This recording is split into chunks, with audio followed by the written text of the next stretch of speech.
This video is to demonstrate the initial assembly of your portabench. Let's review the components that you should have received.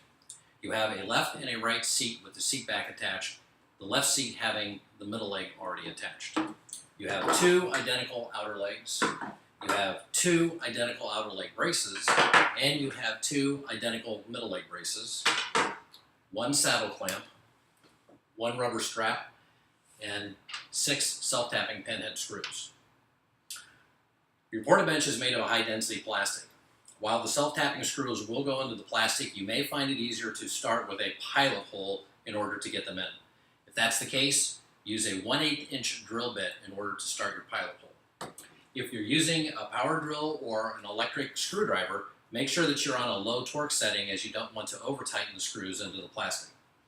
The first step will be to attach the seats together.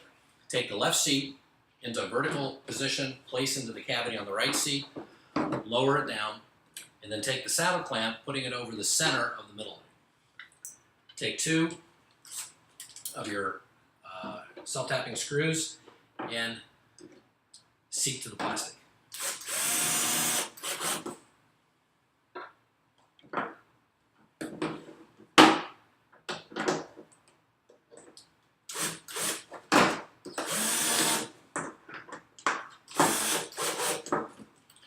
When setting the saddle clamp in, make sure that it is flush with the plastic on the right seat. The next step will be to attach the middle leg brace to the outer leg brace.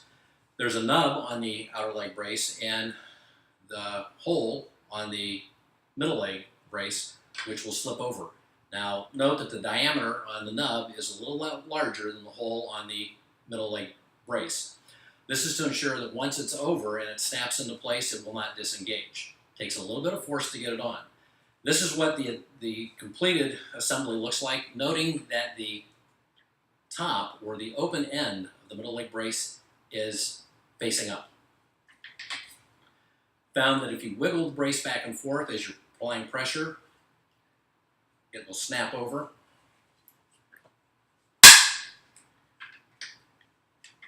And here's your assembled brace. Repeat the process for the remaining brace, utilizing the same nub as you did on the first one.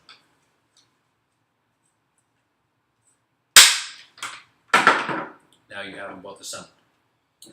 The next step would then be to attach the brace, the outer leg brace, to the outer leg. The crossbar on the outer leg brace is smaller in diameter than the sides. Here's where your living hinge or your outer brace goes over, and then push the living hinge over the top. Make sure that you push down firmly with your thumb so that there's no gap between the living hinge and the center of the crossbar. Then attach with 2 screws.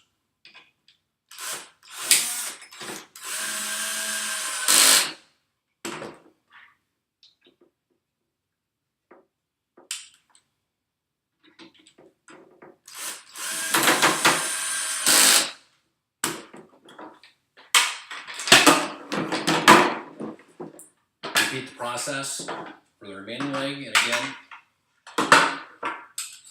ensure that as you put this on the crossbar in the center, push down on top of the living hinge, so again, no gap between the living hinge and the crossbar, and then secure with 2 screws.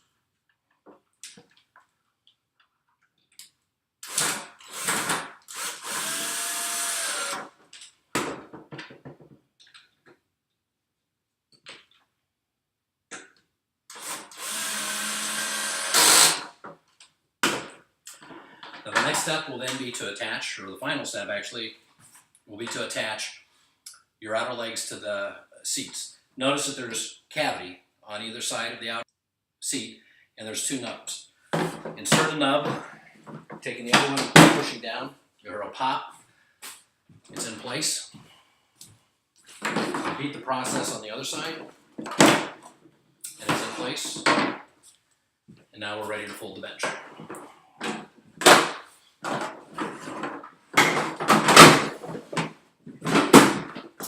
Take the strap and put it over the